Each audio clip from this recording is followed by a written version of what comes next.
Now, many of us who have these devices, we've done the usual sort of "What's the weather today, Siri?" or "Hi Alexa, what is the weather today?" or Cortana, can you tell me the time for the local bus route or whatever. So we've all used them to some degree or another. Even if you've bought one and you thought, a great idea, and you just stuck it in the corner of the house, and now you're thinking to yourself, what do I do with this? And some of us will have asked them silly questions, and I know many of us have just done that. You ask a silly, like, what does the fox say? And you'll get a whole stream of stuff. The kids know more about them than we do. The kids give them mathematical computations that end up giving sort of gobbledygook reviews and stuff like that, because they've built in Easter eggs and backdoors and so on and so forth. But the point being is that even if at the moment we don't understand or know fully what we do with these things, and we have them there and we just use them for a bit of fun, and we just use them for checking the weather, more and more people are becoming attuned to the fact that you can use these things for local search. And it's starting out more or less with takeaway food or restaurants, where people are, spur of the moment thinking, Alexa, what's the number for my local Chinese? And it will bring up a selection of 3 local Chinese, or my local Italian. Or Alexa, can we book a reservation and you give the restaurant name. So people are starting to use it that way. Now, more and more people are beginning to use it for other things as well, in the event of an emergency. Because people are getting familiar with these devices, they're starting to use them for things like plumbers and electricians and so on and so forth. Okay, and yes, okay, let's say a lot of the information at the moment is coming out from the States, which has a much bigger population and which has been using this type of technology for a lot longer than we have. However, as we all know, what starts to expand over there eventually works its way over here, like it or not. So I can see a point in the future, and a not too distant future, where people will, in the event of an emergency, turn to their audio device instead of walking across to the laptop or going to pick up the iPad or anything. They will just shout at the device, Alexa, get my local electrician. Alexa, call my local electrician. Or where is my local electrician? So we need to make sure that we are ready to preempt that. And as I said, not too many people are doing this at the moment aggressively. In other words, they're not targeting this as a means of marketing their business, which means, as with a lot of stuff, there's a huge advantage of getting in there first. So if you can start to optimize your business and optimize your web assets. I'm not putting just saying your website, it's your web assets.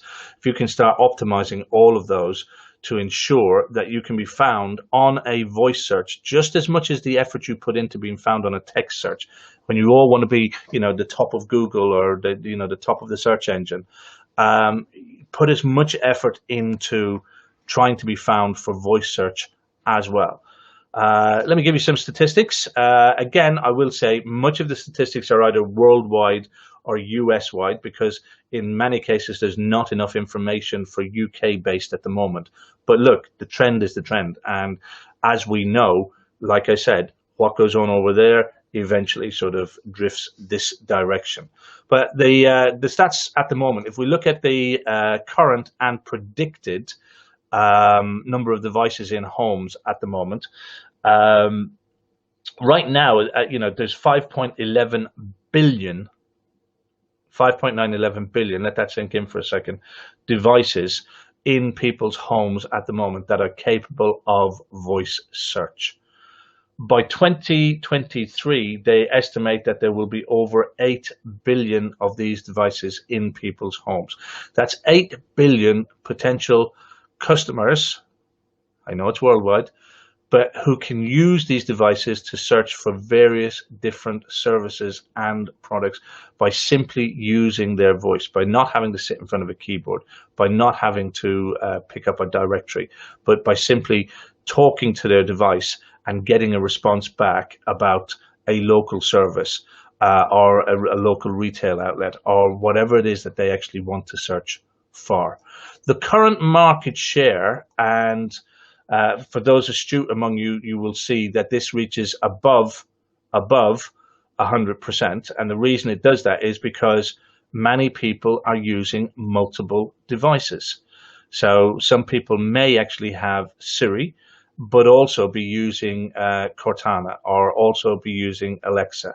But the current market share sits somewhere along the lines of 36% on Apple Siri. That's pretty understandable considering the marketability of iDevices, iPhones, iPads, and so on and so forth. So Siri 36%, Google Assistant 36% also, Amazon Alexa 25%, Microsoft Cortana 19%, and then the rest of it being made up by the 1% made up by other people who are dabbling in the market.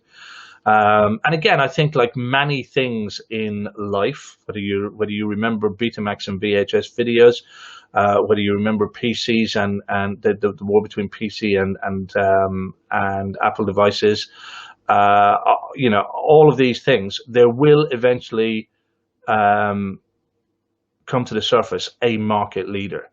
But right at the moment, technology is divided. Sorry, the scoring is divided in the way that it is at the moment.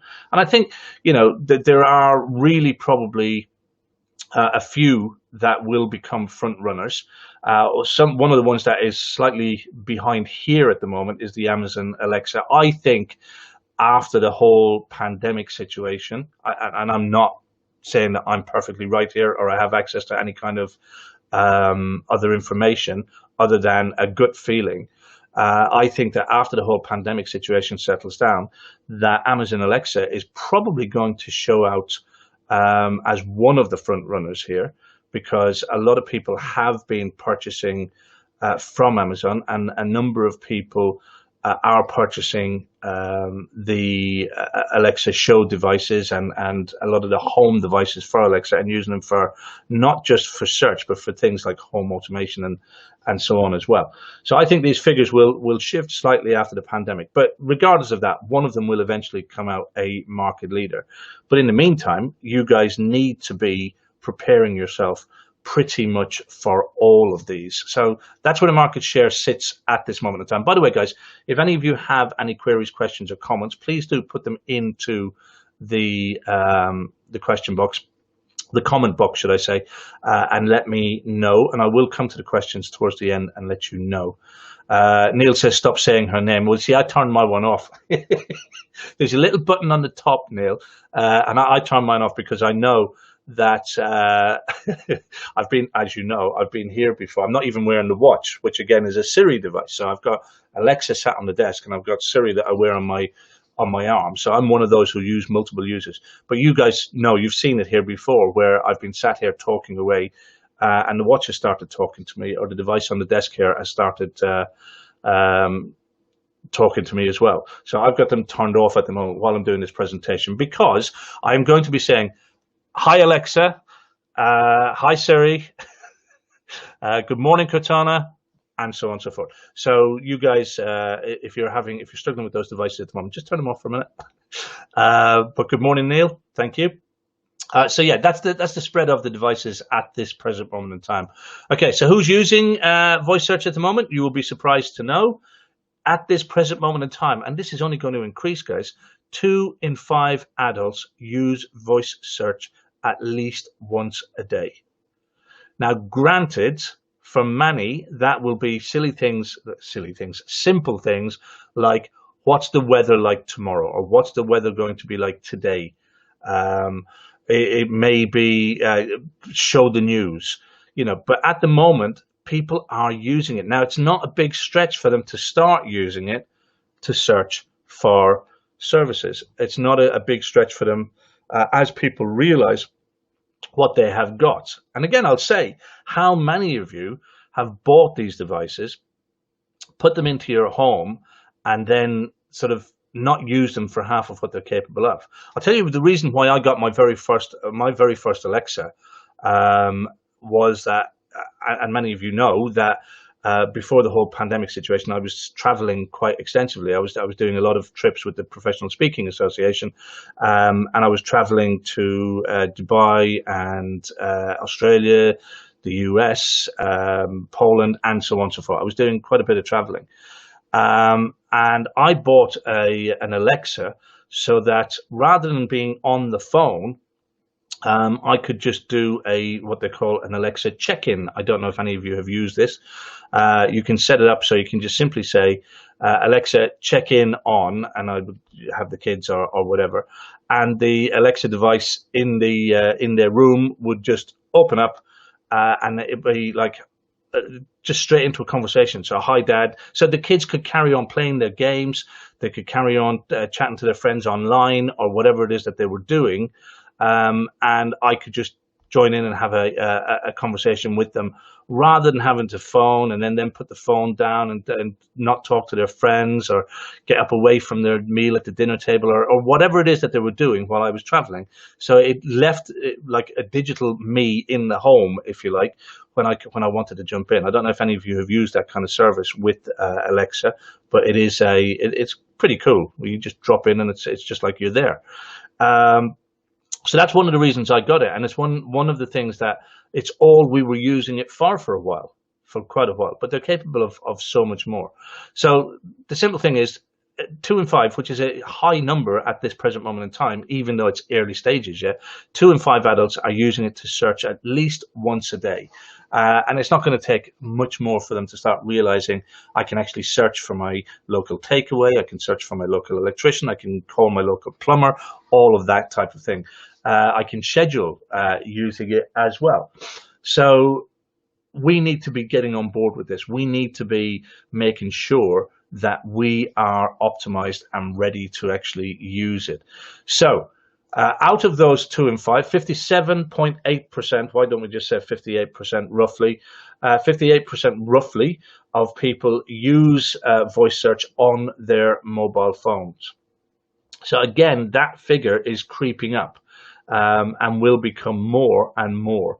And the mobile devices make it so easy to do it as well. And again, I have been using my mobile device to search for stuff online for quite some time, and I use it when I'm driving and stuff. And I know I'm not advising anybody to use their device when driving. I'm just telling you how I use it, but I've used it when driving. So I literally can ask a question and get a return and get a response on the phone. I can actually use my phone to dial out and call people by just using the voice capability on it. And this is just going to become, as I say, more and more prevalent with people. Somebody needs a takeaway on the way home from work. They're just on their phone and go, order Chinese and have it delivered at 6 o'clock. Boom. They have it delivered, so they're driving home. They don't have to wait till they get home and all that kind of stuff. So it's just going to become more and more prevalent. As I said, more homes are getting and using this technology, not just on their phones, but they're getting various different devices to use as well. So what do you guys need to be thinking about? What do you need to be looking at as far as being voice optimized? First and foremost, you need to start thinking beyond Google. And many people tend to stop at or think, if I can get to the top of the Google search engine, I'm good. And yeah, that's good. Don't stop doing it, but stop thinking that it is only that. Good morning, Mr. Tyne. Ollie Tyne has just joined. Great to see you there, sir. Again, if you're sitting out there on the fence at the moment, you haven't yet jumped in to say good morning, please do. There's 18 of you guys out there at the moment. So don't be shy. Jump in, say good morning, say hello to your fellow members. Let us know that you are there. And of course, if you have any questions, please do jump in and ask any questions that you might have. Okay, different devices from different organizations gather their information for these search terms. They gather their information from different places. So if we take a look at Siri searches Google. It also searches Apple Maps and Yelp. So these are the areas in which if you want to be ranked on Siri. And very much like GMB, these results, they return normally in the main, they return 3 top results. And if you dismiss those, it'll return another 3 results. And if you dismiss those, it'll return another 3. So of course, your objective is going to be to try and get into that top 3, if not up to number 1. So if you want to be found on a Siri device, then you need to make sure that your listing on Google is up to scratch, that you have a listing on Apple Maps. How many of you have even looked to see if you have a listing on Apple Maps? And that you have a listing on Yelp. Now, if we go back to many of the stuff that we do in order to make sure that our GMB is right, in order to make sure that we are listing well on GMB, you're told to do what we call citations, and that's local and national citations. And the very same applies here on the voice search as well. But as I said, with the voice search, these things are specifically targeting different areas to get their results from. So that's why you will appear differently in a Siri search as you would on an Alexa search. So make sure that your listings on Google are up to speed. Make sure that you're listed on Apple Maps and you are listed on Yelp. If you look for Alexa, if you want to be listed on Alexa, Alexa takes its listing from Bing. Now you can have a listing on Bing just as much as you can have a listing on Google, but how many of you have paid attention to that and made sure that it is up to speed? And again, you must remember all of the same concepts remain true as far as text search is concerned. You must remember the NAP, name, address, and phone number, is extremely important to make sure that on all of your online assets, they are listed as the same. Alexa also draws its listings from Yelp and from Yext. And if you haven't heard what Yext is, I will talk about it in just a moment. But Alexa draws from Yelp and from Yext as far as the business listings are concerned, and it takes its review listing from Yelp. So again, many people, they strive to get 5-star reviews on Google. They aim to get as much traffic to Google as they possibly can, but ignore things like Yelp. And again, your free listing on Yelp, you can get reviews on that as well. So you need to look at spreading your reviews around and not just targeting for one specific area. That is, if you want to be found on the voice search. So you need to make sure that rather than just focusing on getting Google reviews, that you're also focusing on getting reviews on other platforms as well. Then if we look at the Google voice search, if we're looking at Google Assistant or any of the other Google apps, and there are a number of different ones, Google Assistant is just one of them, then you need to be considering, of course, all of the Google assets. So searching in terms of Google search engine, so making sure that your website is listing extremely well. The business listings that the Google Assistant take come from Google My Business, GMB, and the reviews come off of the GMB reviews as well. All of these things are compiled together in order to give you a good or a high search rating as far as voice is concerned. So no surprise in terms of the Google one. And then we have Cortana, and Cortana is making use of the Bing search engine. So again, you can have a listing and a local listing on Bing as well as you can have on Google. So make sure you are claiming that. Make sure that your listing on there is completely up to speed. It takes its business listing from Bing as well, and it takes its reviews off of Yelp. So out of those top ones that I've listed, so we're looking at Google, Cortana, Alexa, and Siri. So out of those, the areas of importance that you need to be listed on, you might want to grab a pen and a piece of paper and write these down so that later, either today or during your next marketing hour, you can make sure that your business listing is as it should be on each of these, which would be, of course, your own website. So that goes without saying.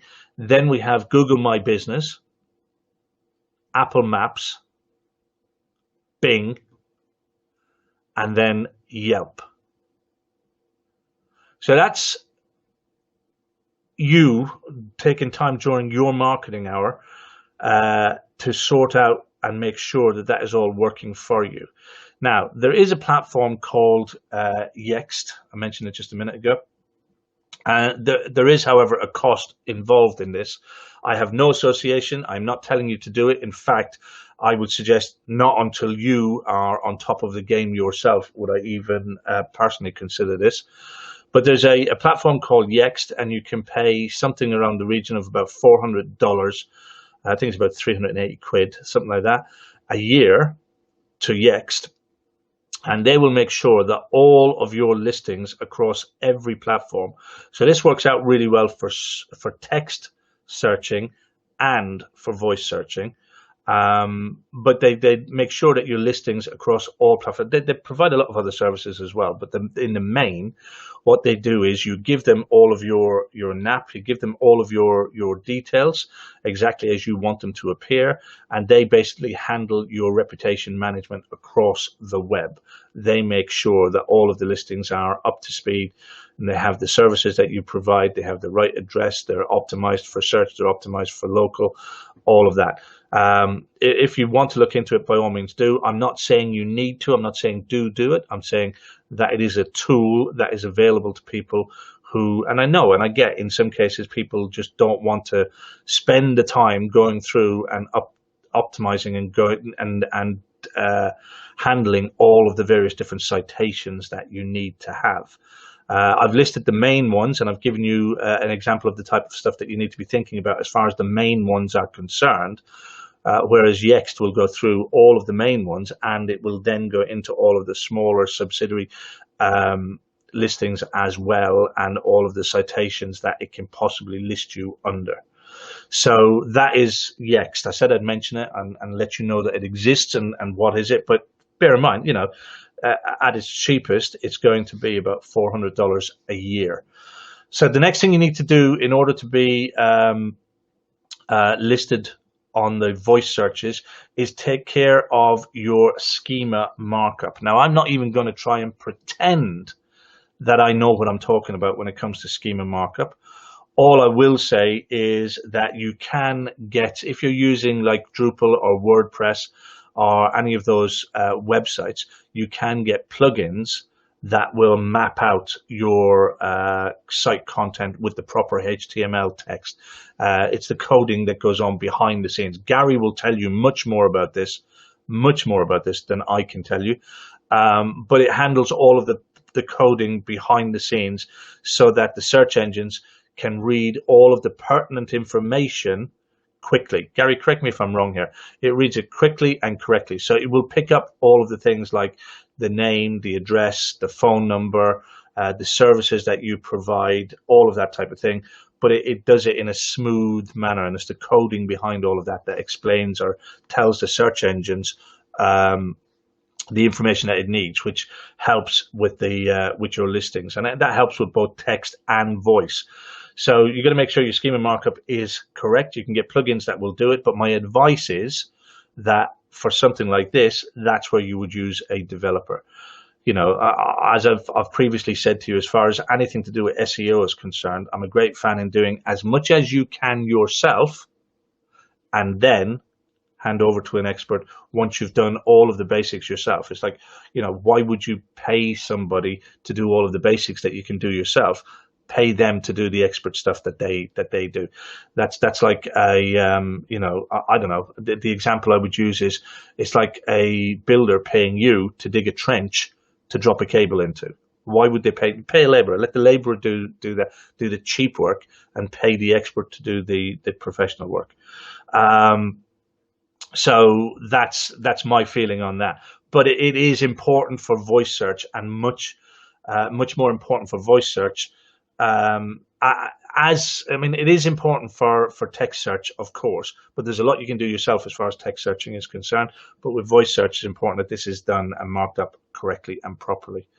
This is something that we've talked about on a number of occasions in terms of understanding who your ideal customer is and how you write content once you understand who your ideal customer is. and that is writing content as you speak.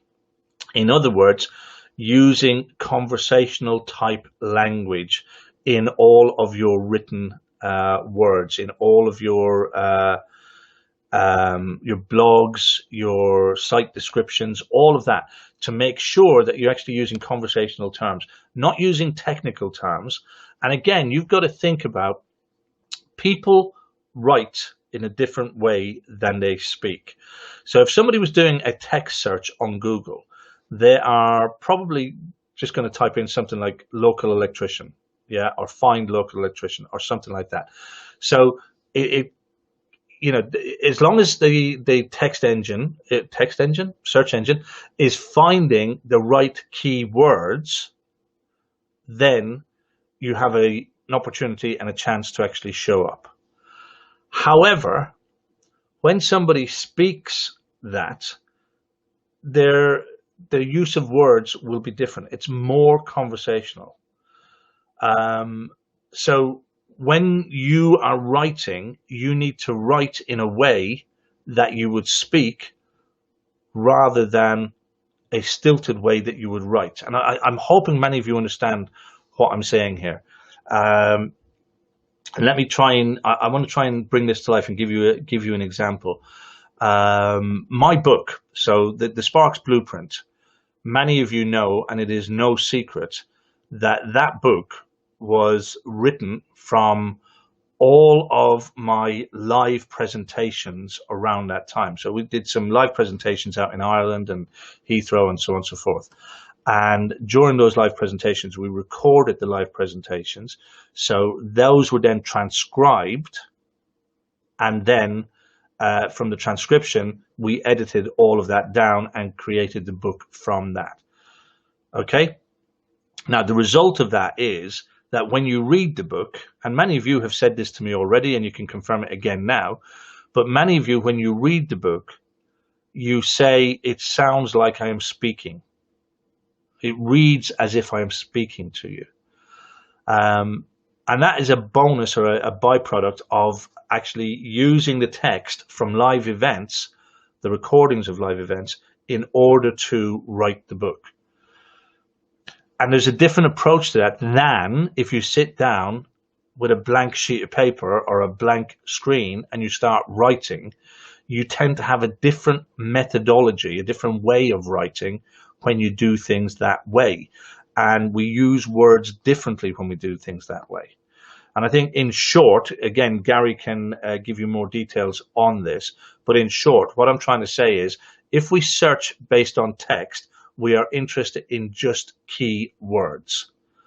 Okay, so it's not really the conversational tone of how you write isn't really relevant there apart from the words that you use. So using the words that a customer would use would be highly important. However, for search engine, for voice search optimization, long tail keywords rather than just keywords. Now, what's a long tail keyword? This is where I say Gary will give you more information on this than me. A long tail keyword would be a phrase, a sentence or a phrase. And that is much more important as far as voice search is concerned. So where before, and I know it's frowned upon and everything, where before keyword stuffing might work on a website, in other words, where people just write a list of the things they do, you know, sockets, lighting, rewire, and they put a list in. Well, that's fine. On text searches, that might help a little because the keyword could be searched for and it could be stumbled across and could be found. But when people speak, it's not just that one word, it's the structure of the sentence that will make the difference. Okay? So you need to start looking at all of your site content. If we go to the next slide, you need to look at all of your site content. So all of that, the description about you, the page with information about you, the description of your videos, the description of your photographs, all of that type of thing, you need to start looking at it with a view to using long tail keywords so that they are phrases that your ideal customer could potentially use in order to search for your services. So go back and look at all of your site content with that in mind. And it may pay you again to revisit your ideal customer and sit down and think. If they were sat at home now and asking their device, their Siri, their Cortana, their Alexa, if they were asking their device for your services, what type of phrases might they use? So yeah, it's a little bit of work on your behalf, but we are talking about getting another slight edge in front of all of your local competition, because not many people will be focusing on this at the moment. And many of these searches that are being returned at the moment on these platforms are accidental. These are people who are just showing up because the ability is there to show up, not because they're putting the work into showing up. Hopefully that's making sense. So it's worth your while starting to think about, right, if I want to get ahead of the game here, what additional stuff can I do? What can I bring into what I'm already doing that will help me to get ahead of the game? And trust me, guys, this is going to become more and more prevalent. People are going to be using voice search more and more. You probably, look at your own household, look at your own children, look at when the kids get up in the morning and they go, Alexa, turn on YouTube. Alexa, find me Dan TDM, or whatever it is that they're doing. The kids are starting to use these things. These are the generations that are now starting to come through. And more parents, because they're seeing the kids doing it, will be adapting and using these kind of things. So you've an opportunity to start getting ahead of this. So, okay, so your site content, your blogs, making sure that your blogs are, again, conversational. So again, those of you who are just writing blogs or having blogs written for you, that are literally just being designed for keyword stuffing, that are being designed to help you get up the ranking on the text, you now need to look at the structure of those blogs and start thinking to yourself, are they coming across with a conversational tone? Is there a better way to do this? Is there a way to do this to get better long tail keywords in there that are more suitable for my ideal customer? Making sure that you're targeting locations as well. So again, mentioning the areas, the villages, the towns that you serve, and mentioning by their local colloquial references and names how people would actually use it. So for example, we have, I use this repetitively, but we have a collection of towns here known as the Medway towns. So some people would not search for an electrician in Rochester, they may search for an electrician in Medway. So make sure that when you're targeting your areas that you're using colloquialisms in your content as well, in your blogs and in your site descriptions and so on and so forth. And the other thing that apparently voice search loves is FAQs. So if you do not have a frequently asked question platform on your website at the moment, then get one, because apparently the search engines love, for voice search, they love FAQs. So again, phrase the questions in ways that would represent what your customer might ask, and then answer the questions in a conversational tone as well. Morning, Rachel, and good morning, James Raby and Rachel. Great to have you guys out there. Right, okay, so what else have we got for you? You can get much better results as well. The search results are based on proximity, very much like your GMB, your Google My Business, and this goes across the board for all of these voice search devices. Proximity to searcher is going to be an overriding factor. So again, making sure you're targeting the location that you want to serve, making sure that you're targeting the location that you're operating within and optimizing for that. So referencing it in your website, in your blogs, in your citations, and so on and so forth. Getting regular and positive reviews. Now again, and here's a mistake that a lot of people have been making, even through text searching or trying to get ranked on Google. They think that by getting 20 or 30 reviews, that is what helps them. And it's not. It's the regularity of the reviews. So you could go through a month, this month, and get 40 reviews, okay, and not rank high on the search engines. Why? Because Joe Blogs down the road is getting one steady review every single week. He's getting a regular review. So every week he's adding one, or every month he's adding one. But but Google or any of the search engines are actually seeing that he's getting regular reviews. We've talked about this before in the toolbox, particularly about putting any kind of content up. If you're putting content up, and you're putting up blogs, if you go in day one and you put up 16 blogs, then the system looks at it and goes, oh, this is a bit spammy, and it either ignores you or penalizes you for it. Whereas if your blogs go in once every week or once every 2 weeks, it starts to see a regularity behind what's happening, and it gives you more credence and more credibility for that. Very same thing with reviews as well. It's not the number of the reviews, it's the regularity of the reviews. So that's quite important as well. Links to all your web content. So again, anything that you might have out there on the web, landing pages, web pages, links out to, links from any of your other web assets back in. So your YouTube to your website, your Facebook to your website, and so on and so forth. Social media, being active on social media is going to help you with voice search as well. So it's not just about having a social media presence, it's about, and also not just posting on social media, because posting on social media is just one aspect of being social on social media. The voice search engines will be looking for conversations, and that means responding. Now, how many of you, when somebody likes or shares or comments on your post, how many of you go back in and initiate a conversation with them? Not too many, and I know that from seeing it. I know there's a few of you that do, but it's important that you do initiate that back and forth on your social media platforms as well, because again, that will help you in terms of the search engines. Also, listings on industry and local directories. So of course, if you're NAPIT registered, you should make sure that your listing on there is the same as all of your other listings, your NAP. Same with NIC, same with the domestic installer scheme.